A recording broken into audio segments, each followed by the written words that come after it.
Unit 1 ની અંદર activity 1 શીખ્યા. આજે આપણે activity 2 a key to heaven એટલે કે સ્વર્ગમાં જવાની ચાવી વિશે આપણે શીખવાનું છે. મજેદાર અને ખૂબ જ સુંદર એવો જે છે કે એક પ્લે અહીં દર્શાવવામાં આવેલો છે. પ્લે એને નાટક સ્વરૂપે પણ દર્શાવી શકીએ છીએ, આપણે એને સમજી શકીએ છીએ તો, અને ફિલ્મ સ્વરૂપે પણ આપણે એને જોઈ શકીએ છીએ. એવી ખૂબ સુંદર આ વાત આની અંદર કરવામાં આવેલી છે. તો આપણે આજે એને શીખીએ. અ પ્લે એટલે કે સ્ટાર્ટ કરીએ છીએ. સીન 1, અ કિંગ્સ કોર્ટ. કિંગ્સ કોર્ટ એટલે કે રાજાનો દરબાર. તેનાલી રામન. કર્ટિયર 1, કર્ટિયર એટલે કે દરબારી, પહેલો દરબારી. And courtier 2 are waiting for the king, કે પહેલો દરબારી અને બીજો દરબારી એ કોની રાહ જોઈ રહ્યા છે? એ રાજાની રાહ જોઈ રહ્યા છે. There is a sound of trumpets and drums, કે તરત જ જે છે કે ઢોલ નગારાનો શું આવી રહ્યો છે? અવાજ આવી રહ્યો છે. The king's walks in, all the courtiers stand up. જેવા જ રાજા દરબારમાં પધારે છે એમ તમામે તમામ દરબારીઓ શું થઈ જાય છે? બધા જ પોતાની જગ્યા ઉપર ઊભા થઈ જાય છે. તેનાલી રામન એન્ડ કર્ટિયર્સ સેઝ, એટલે કે તેનાલી રામન જે દરબારમાં આવેલ દરબારીઓ કહે છે, ગુડ મોર્નિંગ યોર મેજેસ્ટી, એટલે કે સુપ્રભાત જેવી તમારી ભવ્યતા. ધ કિંગ સેઝ, રાજાએ કહ્યું, ગુડ મોર્નિંગ, સુપ્રભાત. Where are my ministers today, આજે મારા મંત્રીઓ ક્યાં છે? I will discuss the new road project with them, આજે મારે એમની સાથે નવા રસ્તાના પ્રોજેક્ટની વાત કરવાની છે. કર્ટિયર 2 સેઝ, બીજો દરબારી બોલે, યોર મેજેસ્ટી, જેવી તમારી ભવ્યતા. A great sadhu is in our kingdom this day, આપણા રાજ્યની અંદર આજના દિવસોમાં એક સાધુ આવ્યો છે. The ministers are at the sadhus camp, તો બધા મંત્રીઓ જે છે કે આ સાધુની છાવણીઓમાં ગયા છે. ધ કિંગ સેઝ, અ સાધુ, રાજાએ કહ્યું, સાધુ? અ ગ્રેટ સાધુ, એક મહાન સાધુ. ઇઝ ધીસ સાધુ, આ સાધુ કોણ છે? I don't know anything about him, હું આ એમના વિશે કશું જ જાણતો નથી. Do you know something Raman, તો એટલે રામન, તો પણ તું આના વિશે જાણે છે? રામન સેઝ, યોર મેજેસ્ટી, જેવી તમારી ભવ્યતા. આઈ હર્ડ અબાઉટ ધીસ સાધુ, હું એ પણ આ સાધુ વિશે સાંભળ્યું છે. હર્ડ એટલે સાંભળ્યું. હી કમ્સ ફ્રોમ ધ હિમાલયઝ, તે હિમાલયમાંથી આવ્યો છે. He can produce coins, Holi S and fruits from the air, કે તે રાખમાંથી પૈસા કાઢે છે અને હવામાંથી ફળ કાઢે છે. ધ કર્ટિયર 1 સેઝ, પહેલો દરબારી કહે છે, and there is a long Q of people in front of his tent every day, કે દરરોજ આ સાધુના જે છે કે તંબુની આગળ લોકોની લાંબી ભીડ રહે છે. They offer him gold, coins, clothes, animals, grains, vegetables and rice, fruits, કે ત્યાંના તેઓ જે છે કે એને શું આપે છે? તો સોનાના સિક્કાઓ, કપડાઓ, પ્રાણીઓ, અનાજો, શાકભાજીઓ અને સૂકા મેવાઓ જે છે કે એમને દાનમાં આપે છે. Courtier 2 says, he can cure any illness by puja, કે તે પૂજા દ્વારા બીમારી દૂર કરે છે. But you need him a big sum for that, પણ તમારે એના માટે મોટી રકમ ચૂકવવી પડે છે. ધ કિંગ સેઝ, ઇન્ટરેસ્ટિંગ, ખૂબ જ રસપ્રદ છે. I want to know more about this sadhu, કે મારે આ સાધુ વિશે બધી જાણકારી મેળવવી છે. But you can go now, પણ હવે તમે જઈ શકો છો. આઈ વિલ ડિસ્કસ અબાઉટ ધીસ સાધુ વિથ રામન ઓનલી, મારે ફક્ત આ રામન સાથે જ વાત કરવી છે. ધ કર્ટિયર્સ લીવ, દરબારીઓ ત્યાંથી જાય છે. The king says Raman, the king says Raman what do you think, રાજા કહે છે રામન તું શું વિચારે છે. ઇઝ હી અ રિયલ સાધુ, શું તે સાચો સાધુ છે. ગુડ સાધુ never charge money for there service, કે કોઈ પણ સાચો સાધુ હોય તો જે છે કે કદી પણ સેવા માટે પૈસા લેતો નથી. વી need to keep watch on this sadhu, કે આપણે આ સાધુ પર નજર રાખવી પડશે. Raman says yes your majesty, હા જેવી તમારી આજ્ઞા. આઈ to feel something is wrong, મને કંઈક ખોટું થઈ રહ્યું છે એનો અંદેશો લાગી રહ્યો છે. The king says Raman go to his camp and find out more about this સાધુ, તું આ છાવણીમાં જા અને સાધુ વિશે જાણકારી મેળવી લાવ. રામન સેઝ સર્ટેનલી સર, ચોક્કસ સાહેબ. હવે બીજો સીન આવી રહ્યો છે, સીન 2. તો એની અંદર શું થઈ રહ્યું છે, ખૂબ જ રસપ્રદ.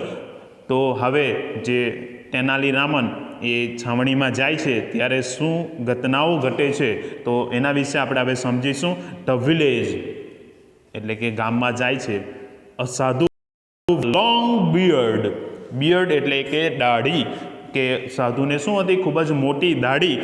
And saffron kurta is sitting on a platform under a tree, એટલે કે ઝાડની નીચે આ સાધુ બેઠો હતો જેની ખૂબ જ લાંબી દાઢી અને કેસરી રંગનો શું પહેર્યો હતો, કુર્તો પહેર્યો હતો. હિઝ આઈઝ આર ક્લોઝ, તેની આંખ બંધ હતી. Some people are waiting for him to open his eyes and bless them, કે ઘણા બધા જે છે કે લોકો તેની સામે આંખો બંધ કરીને જે છે કે પૂજા કરી રહ્યા હતા. Tenali Raman enters and stand among the people, અને તેનાલી ત્યાં પહોંચી જાય છે અને લોકોની વચ્ચે જઈને ત્યાં એ લાઈનમાં શું થઈ જાય છે, ઊભો રહે છે. Villager one says silence look there, અને એ ગામડાનો એક રહેવાસી આ બધી વસ્તુ ખૂબ જ શાંતિથી જોઈ રહ્યો છે. The great saint is opening his divine eyes, કે આ એક મહાન સાધુ જે છે કે ભગવાનથી પોતાની આંખો ખોલે છે. એવરીવન બોઝ ધ સાધુ, દરેક જણ તે સાધુને જુએ છે. વિલેજર 2 સેઝ એટલે કે ગામડાનો એ બીજો રહેવાસી બોલે છે. Placing a big bag in front of the સાધુ, કે અમે એક મોટી થેલી મૂકે છે. યોર હોલીનેસ, તમારી પવિત્રતા, તમારી પવિત્રતા. Your holiness please accept this sack of rice, કે મહેરબાની કરીને તમે થેલીનો સ્વીકાર કરો. એડવાઇઝ મી, મને સલાહ આપો. માય લોર્ડ, મારા ભગવાન. આઈ કેન બીકમ રિચ, હું પૈસાદાર બનવા માંગુ છું.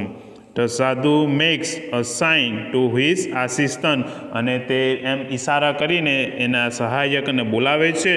અને the assistant takes away the sack, અને આ પેલો સહાયક પેલો થેલો ત્યાંથી લે છે. હવે આપણે એના પછીના પેજ ઉપર જઈએ અને જોઈએ. સાધુ સેઝ, સાધુએ કહ્યું ટુ ધ વિલેજર, ગામડાના રહેવાસીઓને કહે છે. માય ડિયર ચાઇલ્ડ, મારા પ્રિય બાળકો. આઈ પ્લીઝ વિથ યોર ગિફ્ટ, મને તમારા ઇનામથી ખૂબ જ હું ઉત્સુક છું. નાવ ડોન્ટ વરી, તમે ચિંતા કરશો નહીં. I will definitely make your rich, હું તમને ચોક્કસપણે પૈસાદાર બનાવી દઈશ. We need to perform puja at your house, અને અમે તમારા ઘરે આવશું અને પૂજા કરશું અને તમારા બધા જ દુઃખ દર્દને દૂર કરી દઈશું. વિલેજર તું સેઝ, ગામડાનો બીજો રહેવાસી કહે છે, થેન્ક યુ, તમારો આભાર. યોર હોલીનેસ, તમારી પવિત્રતા. આઈ એમ સો લકી, હું કેટલો પ્લીઝ ટેલ મી, તમે મને જણાવો. What I need to do, હું તમારા માટે શું.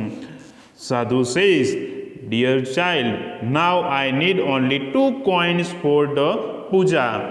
સાધુ કહે છે, પ્રિય બાળક, મને ફક્ત તારી પાસે પૂજામાં 2 સોનાના સિક્કા છે. Villager two says, it's all right, okay, સારું. I will give you 2 gold coins, કે હું તમને 2 સિક્કા સોનાના આપીશ. સાધુ સેઝ, બચ્ચા તેરા કલ્યાણ હોગા. તો સાધુ કહે છે, બેટા તારું કલ્યાણ, લક્ષાધિપતિ ભવ, તું ખૂબ જ ધનવાન બને એવા મારા તને આશીર્વાદ છે. The villager tax out 2 gold coins and give to the સાધુ, કે પેલા રહેવાસીએ જે છે કે પોતાની પાસે 2 સિક્કા હતા, તો એ 2 સિક્કા કોને આપે છે, તો સાધુને આપે છે. Raman is watching this carefully, તો રામન જે છે આ ખૂબ જ ધ્યાનપૂર્વક જોઈ રહ્યો હતો. ધ સાધુ puts the coins in to his pocket and bless the villager, અને પેલા સાધુ પાસે પેલા પૈસા લે છે અને એ પોતાના ખિસ્સામાં મૂકીને એને આશીર્વાદ આપે છે. Raman pushes the crowd aside and rushes to the સાધુ, કે રામન જે છે કે ટોળાઓમાં ધક્કો મારીને જે છે સીધો કોની પાસે જતો રહે છે, સાધુ પાસે જતો રહે છે. he falls at his feet, અને તે સીધો જે છે કે સાધુના પગમાં જઈને પડે છે. રામન સેઝ, યોર હોલીનેસ, તમારી પવિત્રતા, you are the greatest saint in the world, તમે આ દુનિયાના ખૂબ જ મહાન સાધુ છો. પ્લીઝ બ્લેસ મી, મહેરબાની કરીને તમે મને આશીર્વાદ આપો. સાધુ says, get up my child, કે ઊભો થઈ જા બાળક. ટેલ મી યોર પ્રોબ્લેમ, મને તારી મુશ્કેલી જણાવ. રામન સેઝ, માય લોર્ડ, મારા ભગવાન, I have everything in my life, મારી પાસે જીવનમાં બધી જ વસ્તુઓ છે. I have a big house, મારી પાસે મોટું ઘર છે. અ લોટ ઓફ મની, મારી પાસે ખૂબ જ પૈસા છે. એન્ડ અ હેપી ફેમિલી, અને એક ખુશખુશાલ પરિવાર છે. But do something so date I can go to heaven after my death, શું તમે મને મારા મૃત્યુ પછી મને તમે સ્વર્ગમાં મોકલી શકો? સાધુ says, it is very easy for me, આ મારા માટે ખૂબ જ સહેલું છે. કમ નિયરર, તું મારી પાસે આવ. Raman goes very near the સાધુ, તો રામન જે છે સાધુના કહેવાથી એમની પાસે જાય છે. સડનલી, અચાનક, he plucks out a hair from the sadhu's beard, અને જે છે કે તરત જ રામન જે છે કે પેલા સાધુના જે છે કે વાળ અને એની દાઢીને શું કરવા લાગે છે, ખેંચવા લાગે છે. સાધુ સેઝ, આઉચ, સાધુ કહે છે આઉચ, અરે ભાઈ. He holds the hair up proudly and address the crowd, અને એ પોતાની જેમ તેમ પોતાની જે છે પોતાના વાળને સાચવીને અને લોકોને જે છે કે સંબોધન કરે છે. Raman says, I am the luckiest man in the world, હું આ દુનિયાનો ખૂબ જ નસીબદાર માણસ છું. I have the magical hair, મારી પાસે ખૂબ જ જાદુઈ વાળ છે. These hair will take us directly to the heaven, અને આ વાળ મને સીધા ક્યાં લઈ જશે, સ્વર્ગલોકમાં લઈ જશે. He is very very holy man, તે ખૂબ જ પવિત્ર માણસ છે. Every hair of his beard is free ticket to the heaven, એમના અને એમની દરેક દાઢીના વાળ એ જે છે કે સીધા સ્વર્ગમાં જવાની શું છે, ચાવી છે. વિલેજર 2 સેઝ કે ગામડાનો બીજો રહેવાસી કહે છે, I also want to go to heaven rather than become rich in this world, કે હું પણ જે છે કે દુનિયામાં પૈસાદાર થવાની સાથે સાથે હું જે છે હું પણ સ્વર્ગમાં જવા માંગુ છું. યોર હોલીનેસ, તમારી પવિત્રતા, allow me to pluck a hair, મને પણ તમારા જે છે કે વાળ ખેંચવા એટલે કે વાળ લેવા માટે તમે મને જે છે કે મને પરમિશન આપો, પરવાનગી આપો. ધ સાધુ protest a lot but the villager પ્લક્સ a hair, કે સાધુએ ઘણું બધું રક્ષણ કરવાની કોશિશ કરી પણ રહેવાસીઓ, ગામડાના રહેવાસીઓ જે છે એમના વાળ શું કરવા લાગ્યા, ખેંચવા લાગ્યા. He again makes cry of pain, અને હવે તેને જે છે કે જે પેલા વાળો ખેંચવાને કારણે એને શું થવા લાગી, પીડા થવા લાગી, અને એ ક્રાય બૂમો પાડવા લાગ્યો અને રડવા લાગ્યો. Villager 3 says one for me to, એક મને પણ આપો. પીપલ ક્રાઉડ અરાઉન્ડ ધ સાધુ એન્ડ સ્ક્રીમિંગ લાઉડલી, કે લોકો જે છે કે આ સાધુની આસપાસ તોડવું વડે જે છે કે ચીસો અને બૂમો જોરથી પાડવા લાગ્યા. રામન સેઝ માય લોર્ડ, મારા ભગવાન, પ્લીઝ ડુ નોટ સે નો ટુ યોર ફોલોઅર્સ, કે તમે તમારા અનુયાયીઓને કશું પણ કહેશો નહીં. Give them key to heaven, કે એમને પણ જે છે કે સ્વર્ગની ચાવી આપો. ધ સાધુ ટ્રાઈઝ ટુ એસ્કેપ, કે એમાં તો સાધુ શું કરે છે, આ બધા બંધનમાંથી છૂટવાની કોશિશ કરે છે. હી ફોલ્સ ડાઉન, પણ તે શું થઈ જાય છે, નીચે પડી જાય છે. પીપલ રન આફ્ટર હિમ, પીપલ આવે તેમની પાછળ શું થવા લાગ્યા, દોડવા લાગ્યા. ધ ફેક સાધુ રન્સ ફોર હિઝ લાઈફ, કે આવે પેલો જૂઠો સાધુ એ પોતાનો જીવ બચાવવા માટે જે છે કે એ દોડવા લાગ્યો. પીપલ ચેઝ મી, પીપલ એમને પકડવા લાગ્યા. Raman says so that is the truth about sadhu, હવે રાવણ કહે છે કે આ સત્ય છે સાધુનું.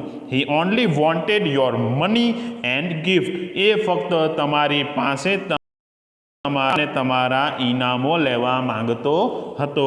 હી can be rich by work, એ ફક્ત જે છે વી કેન એટલે કે આપણે we can make rich by working hard, અમે જે છે કે ખૂબ જ મહેનત કરીને પૈસા કમાઈએ છીએ. We need not give our earnings to sadhu like this, કે આપણી મહેનતની કમાણીને આવી રીતને સાધુને આપવી જોઈએ નહીં. તું says oh my 2 gold coins, અરે મારા પેલા 2 સોનાના સિક્કા. રામન સેઝ ડોન્ટ વરી, તમે ચિંતા કરશો નહીં. મેન વિલ અરેસ્ટ હિમ, કે રાજાના માણસોએ તેને શું કરી લીધો છે, પકડી લીધો છે. Everyone will get his money back, કે દરેક વ્યક્તિને પોતાના પૈસા પરત મળી જશે. Raman goes back to the court, તો રમણ ફરીથી એ પોતે ક્યાં જાય છે, દરબારમાં જાય છે. તો આવી સુંદર મજાની આપણે જે છે કે અ કી ટુ ધ હેવનમાં આપણે શીખ્યા કે આવી રીતના પણ એવા ઘણા બધા સાધુઓ હોય છે જે આજના જમાનામાં આવી રીતના છેતરપિંડી કરીને લોકોની પાસેથી પૈસાઓ અને કિંમતી વસ્તુઓ જે છે કે પડાવી લેતા હોય છે. એટલે આપણે પણ કદી પણ આવું જે કરતા હોય તો એમાં આપણે કોઈ પણ દિવસ સહભાગી બનવું જોઈએ નહીં.